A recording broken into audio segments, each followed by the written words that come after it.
Key concepts of auditing in a real-time environment such as e-commerce, ERP, core banking, etc. अब जो real time environment होता है जैसे कि ई-कॉमर्स हो गया, ERP आपका कोर बैंकिंग हो गया, उसमें जब आप ऑडिट करने के लिए जाते हो तो कौन कौन से कॉन्सेप्ट्स को आपको ध्यान रखना पड़ेगा। सबसे पहले तो हम इसकी पहले रियल टाइम एनवायरनमेंट होता क्या है इसकी डेफिनेशन ही देख लेते हैं। A real time environment is a type of automated environment in which business operations and transactions are initiated, processed and recorded immediately as they happen without delay. अभी आपने देखा था कि और जो ऑटोमेटेड एनवायरनमेंट होता है वो एक कंप्यूटर बेस्ड सिस्टम होता है, वो driven by computer based system होता है। तो उसमें भी एक प्रकार आता है, एक जाति आती है जिसे हम कहते हैं, मतलब जो ऑटोमेटेड एनवायरनमेंट होता है उसकी एक जाति है, एक प्रकार है जिसे हम कहते हैं रियल टाइम एनवायरनमेंट। ठीक है, उसमें क्या होता है जो ऑपरेशंस और जो ट्रांजैक्शंस होते हैं ना, जैसे आप इनिशिएट करते हो वैसे ही वो प्रोसेस्ड और रिकॉर्ड हो जाते हैं इमीडिएटली।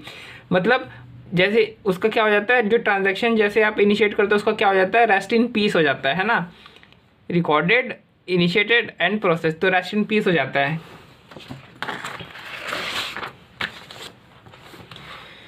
फिर अब एग्जांपल भी दे देते हैं। अभी आपने देखा रियल टाइम एनवायरनमेंट का एग्जांपल हमने बताया था आपको, ERP, core banking, e commerce. हाँ, तो कोर बैंकिंग का एक एग्जांपल देख लेते हैं कि जो बैंक जो कोर बैंकिंग सिस्टम यूज़ करती है, अगर उसका कस्टमर ATM में जा कर के अगर पैसा विड्रॉ करता है और उसी समय जो अपडेशन नहीं होती है कस्टमर के अकाउंट में, जैसे मान लीजिए कस्टमर अकाउंट में 10,000 थे, उसने 10 के 10,000 रुपये निकाल लिए, लेकिन 5 मिनट बाद 10 मिनट बाद अगर कस्टमर का अकाउंट अपडेट होता है तो वो 10,000 निकालने के बाद दोबारा से 10,000 निकाल सकता है। मतलब रिस्क है कि कस्टमर दोबारा से इनिशिएट करेगा अनदर ट्रांजैक्शन, और जो कि जैसे अनदर ट्रांजैक्शन करेगा तो क्या होगा, वो ट्रांजैक्शन प्रोसेस हो जाएगा और वो अपना जो उसका जो लिमिट है एक अकाउंट में उससे ज़्यादा विड्रॉ कर लेगा।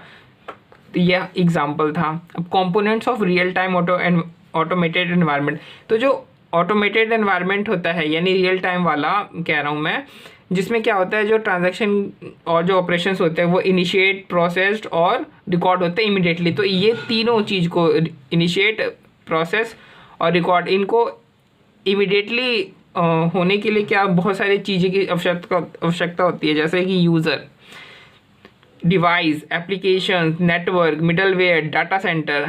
अब मैं आपको एग्जांपल देता हूँ।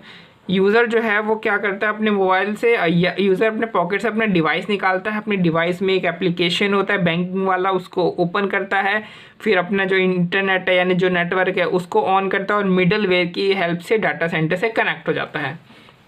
तो ये इसके कंपोनेंट्स हैं। तो इसके कंपोनेंट्स के लिए एक और मैंने बना रखा है डिमांड। अब यहाँ पे ई की जगह यू को हमने उल्टा करके लटका रखा है। तो डी से डिवाइस, यू से यूज़र, एम से मिडलवेयर, ए से एप्लीकेशन, एन से नेटवर्क और डी से data centre.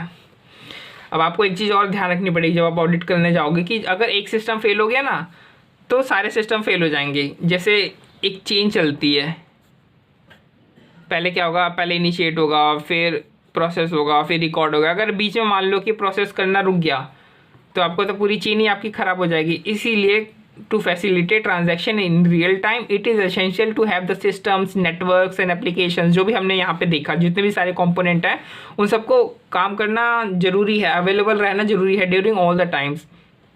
Any failure even in one component could render the real system available and could result in loss of revenue। अब मान लो आपका ई-कॉमर्स सिस्टम है वो चलना ही बंद कर गया तो कस्टमर आएगा लेकिन ऑर्डर नहीं कर पाएगा, या ऑर्डर कर भी दिया तो वो चेकआउट नहीं कर पाएगा, तो आपको जो है रिवेन्यू उसका लॉस हो जाएगा।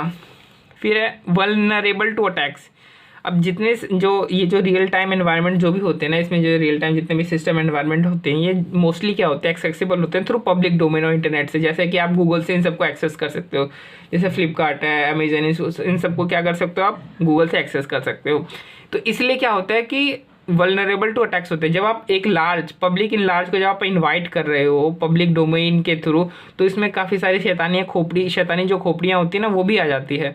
तो ये क्या करेगी, आपके ऊपर, आपकी वेबसाइट के ऊपर अटैक करेगी, उसको हैक करने की कोशिश करेगी, उसको डाउन कर देगी। तो काफ़ी सारे तो जो आपकी जो इतने भी रियल टाइम एनवायरनमेंट वाले और जो सिस्टम होते हैं वो वल्नरेबल टू अटैक्स होते हैं, नेटवर्क एंड साइबर अटैक्स होते हैं। अब देखो, जो नेटवर्क अटैक्स होते हैं वो छोटे अटैक्स होते हैं, इसलिए उसे हम डिनायल ऑफ सर्विस बोलते हैं।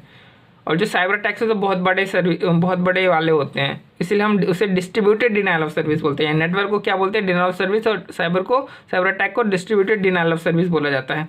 इसलिए कंपनी के लिए बहुत ही ज़्यादा क्रिटिकल है कि कंपनी अपने जितने भी आईटी कंपोनेंट्स हैं उनको मॉनिटर करे, और अगर उसे इस तरीके का कोई अटैक दिख रहा है, कोई इश्यूज या फेलियर दिख रहे हैं, तो उसको आइडेंटिफाई तुरंत करे और तुरंत के जरूर रिजॉल्व करे।